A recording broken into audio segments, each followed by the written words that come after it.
আমি মোহাম্মদ আশরাফ হোসেন, সহকারী অধ্যাপক অর্থনীতি, ঘাটাইল ক্যান্টনমেন্ট পাবলিক স্কুল ও কলেজ। একাদশ শ্রেণীর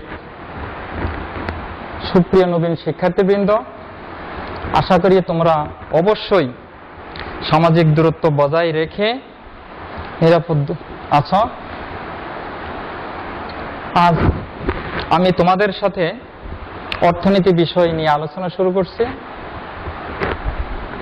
তোমরা ইতিমধ্যেই পাঠ্যপুস্তক তালিকা সম্পর্কে অবগত হয়েছ। এনসিটিভি কর্তৃক প্রণীত সিলেবাস এবং সৃজনশীল পদ্ধতির আলোকে যে কোনো বই, যেমন অক্ষরপত্র, কাজল ব্রাদার্স, হাসান বুক হাউস এর যে কোনো বই তোমরা অনুসরণ করতে পারবে। আজ অর্থনীতির সংজ্ঞা নিয়ে তোমাদের সাথে আলোচনা শুরু করব। অর্থনীতির ইংরেজি ইকোনমিক শব্দটি গ্রিক শব্দ ওকোনোমিয়া থেকে এসেছে। গ্রিক ওকো শব্দের অর্থ গৃহ এবং নোমিয়া শব্দের অর্থ ব্যবস্থাপনা, অর্থাৎ ওকোনোমিয়া শব্দের অর্থ গৃহ ব্যবস্থাপনা। গ্রিক দার্শনিক অ্যারিস্টটল ও প্লেটো এর মতে যে বিষয় গৃহের ব্যবস্থাপনা নিয়ে আলোচনা করে তাই হচ্ছে অর্থনীতি।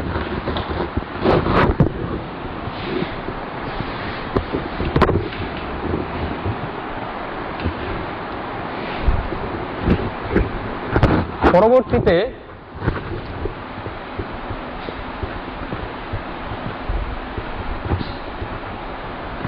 অর্থনীতিবিদ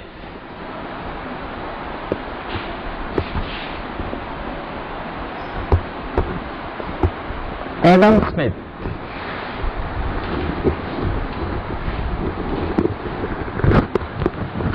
অর্থনীতিকে সম্পদের বিজ্ঞান হিসেবে আখ্যায়িত করেছেন। তার মতে অর্থনীতি হচ্ছে সম্পদের বিজ্ঞান, যা সম্পদের প্রকৃতি ও কারণ অনুসন্ধান করে। পরবর্তীতে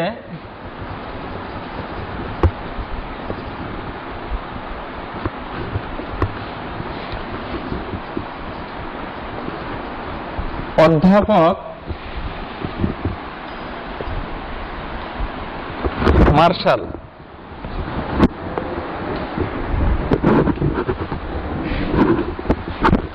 অর্থনীতি সম্পর্কে একটি সুস্পষ্ট ধারণা প্রদান করেন।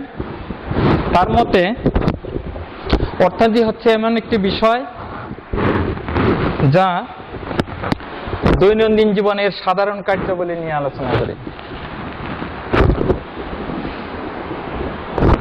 এই মানব জীবন অসীম অভাব এবং স্বল্প সম্পদের সমন্বয় সাধনের মাধ্যমে যে সর্বময় প্রচেষ্টা চালিয়ে যাচ্ছে, এই মানব জীবনের দৈনন্দিন কার্যাবলীটাকেই অধ্যাপক মার্শাল অর্থনৈতিক কার্যাবলী হিসেবে অভিহিত করেছেন। তার সূত্র ধরেই অর্থনীতিবিদ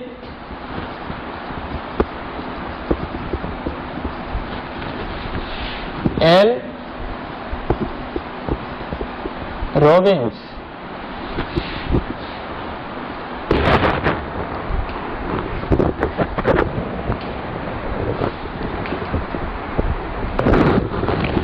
অর্থনীতি সম্পর্কে একটি আধুনিক সর্বজন গ্রাহ্য সংজ্ঞা প্রদান করেন।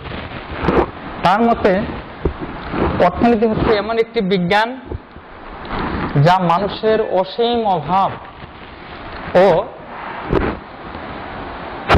বিকল্প ব্যবহারযোগ্য সীমাবদ্ধ সম্পদের মাঝে সম্পর্ক স্থাপনের দ্বারা মানবীয় আচরণকে বিশ্লেষণ করে।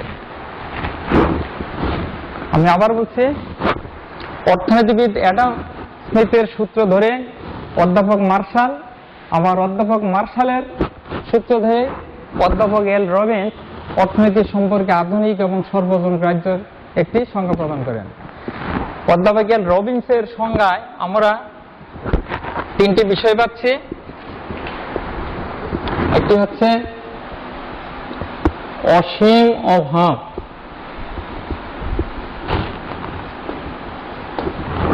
দুই নম্বর সীমাবদ্ধ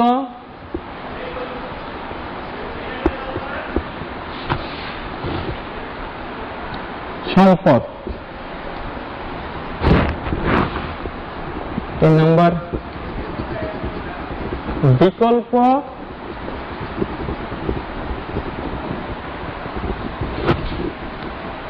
ব্যবহারযোগ্য। অসীম অভাব, এই অসীম অভাব বলতে আমরা বুঝব মানব জীবনের চাহিদার শেষ নেই। এই অসীম অভাব পূরণ করতে গিয়ে যে সম্পদের স্বল্পতা বা দুষ্প্রাপ্যতা হাজির হয়, এই সম্পদের দুষ্প্রাপ্যতা বলতে বুঝবো চাহিদার তুলনায় সম্পদের যোগান যদি স্বল্প হয়, কম হয়, সেই বিষয়টাকে আমরা দুষ্প্রাপ্য বা সম্পদের স্বল্পতা হিসেবে অভিহিত করব। এই অসীম অভাব সীমাবদ্ধ সম্পদের সাহায্যে পূরণ করতে গিয়ে মানুষ দৈনন্দিন জীবনের সাধারণ কার্যাবলী পরিচালনা করে থাকে। তোমরা অবশ্যই অবগত যে সীমাবদ্ধ সম্পদ, যে কোনো সম্পদ চাহিদার তুলনায় স্বল্প, দুষ্প্রাপ্য। এই সীমাবদ্ধ সম্পদের সাহায্যে অসীম অভাব পূরণ করতে গিয়ে আমাদের প্রশ্ন আসে বিকল্প ব্যবহার, অর্থাৎ একই দ্রব্য বা সম্পদের একাধিক ব্যবহার বা সমন্বয় ঘটিয়ে যখন আমরা উপকার বা উপযোগ বা কল্যাণ পাইতে চাই, সেই প্রক্রিয়াটাকে আমরা বলবো সম্পদের বিকল্প ব্যবহার। আমরা অর্থনীতিতে এই সীমাবদ্ধ সম্পদের সাহায্যে অসীম অভাব পূরণ করতে গিয়েই মানব জীবনের যে দৈনন্দিন কার্যাবলী, সেই কার্যাবলীটাকে আমরা অর্থনীতির কার্যক্রম হিসেবে অভিহিত করব।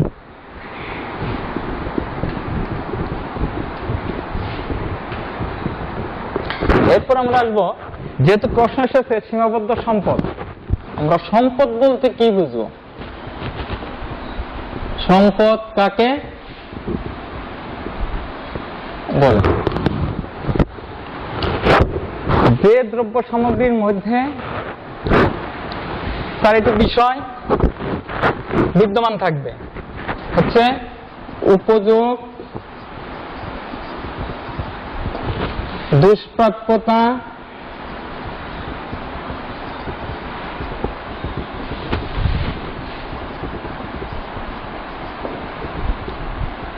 হস্তান্তর যোগ্যতা ও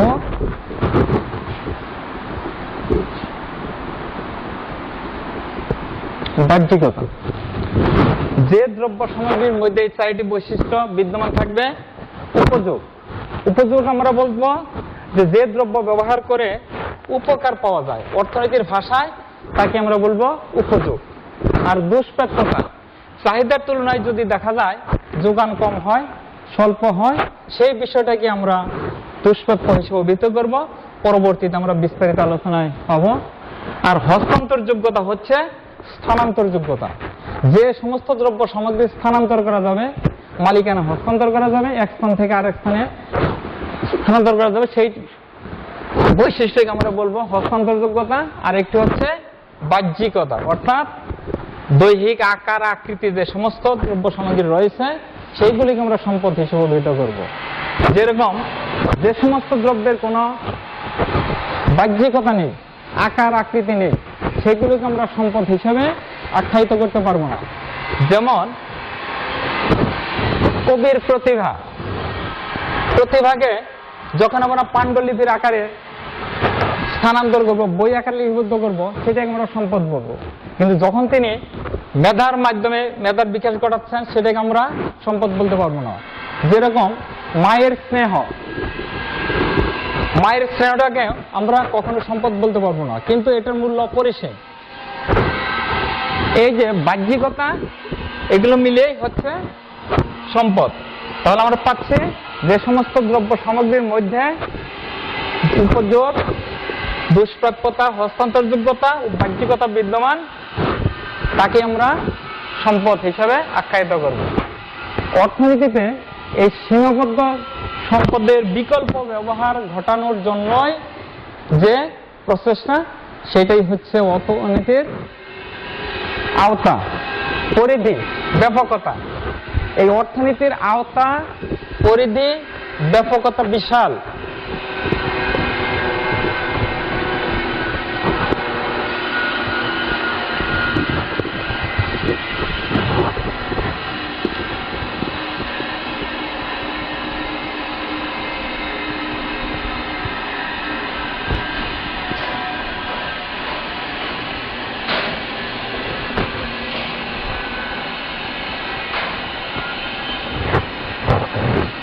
অর্থনীতিবিদ রাগনার ফ্রিশ এই অর্থনীতির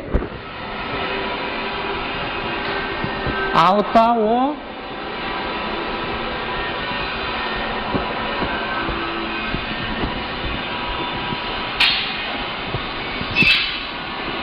পরিধির বিচারে অর্থনীতিকে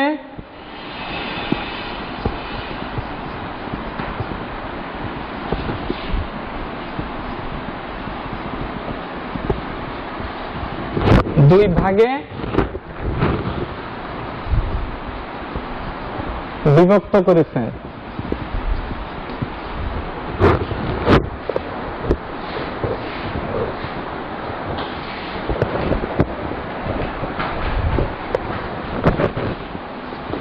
হচ্ছে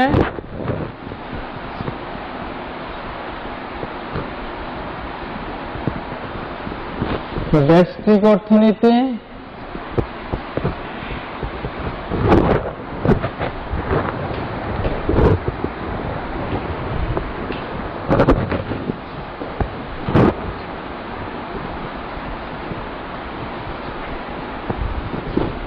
সামষ্টিক অর্থনীতি।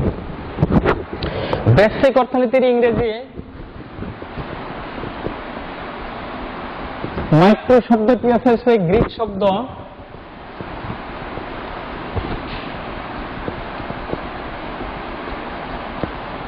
মাইক্রোস থেকে। আর সামষ্টিক অর্থনীতির ইংরেজি শব্দ ম্যাক্রো এসেছে গ্রিক শব্দ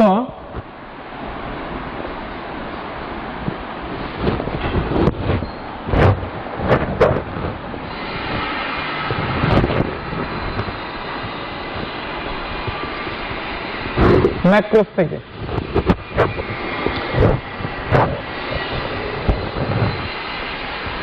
প্রথমে আসবো আমরা ব্যষ্টিক অর্থনীতি।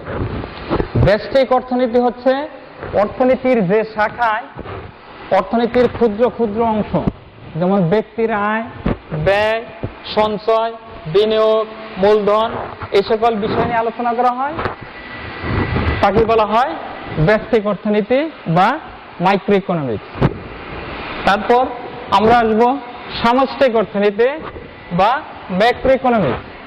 অর্থনীতির যে শাখায় বৃহত্তর পরিবেশে, যেমন সামগ্রিক আয় অর্থাৎ জাতীয় আয়, জাতীয় ব্যয়, আমদানি রপ্তানি, রেমিটেন্স, এই সকল বিষয়গুলো যে ক্ষেত্রে আলোচনা করা হয় সেটা হচ্ছে সামগ্রিকভাবে জাতীয় দৃষ্টিকোণ থেকে, এটাকে বলা হয় সামষ্টিক অর্থনীতি।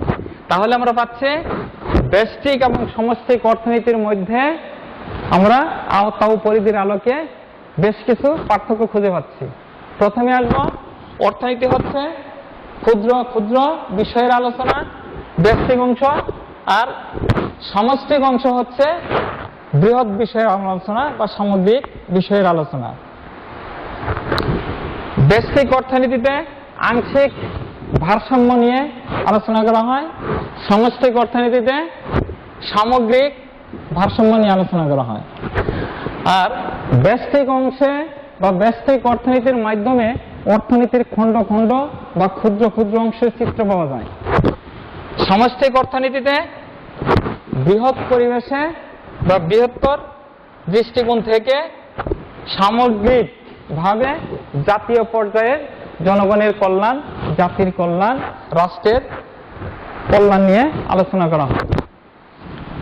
এই ব্যষ্টিক এবং সমষ্টিক অর্থনীতির সমন্বিত প্রভাবে মূলত যে কোনো সমাজ, সম্প্রদায় বা রাষ্ট্রের অর্থনীতি নিয়ন্ত্রিত হয়, পরিচালিত হয়।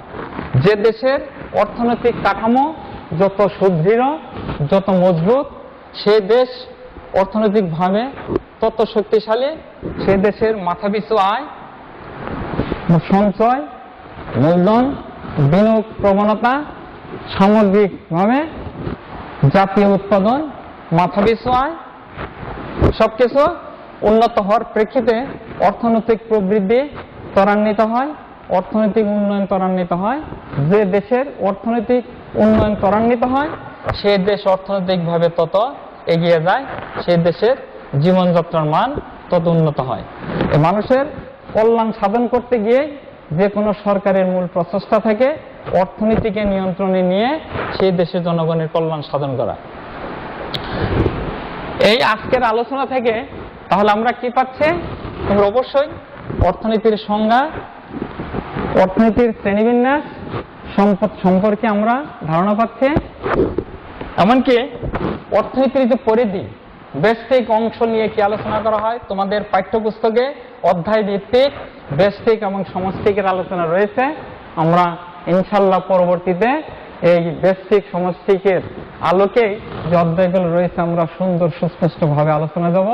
তোমরা আজকের আলোচনাটাকে অবশ্যই আমি আশা করব আন্তরিকভাবে গ্রহণ করেছ। পরবর্তীতে তোমরা ভালোভাবে দেখে নিবে এবং সেই অনুযায়ী তোমরা প্রস্তুতি গ্রহণ করবে। সবাইকে ধন্যবাদ। আশা করি তোমরা ভালো আছো, ইনশাল্লাহ সুস্থ থাকবে, সবাইকে নিয়ে নিরাপদে থাকবে। ধন্যবাদ সবাইকে। আসসালামু আলাইকুম।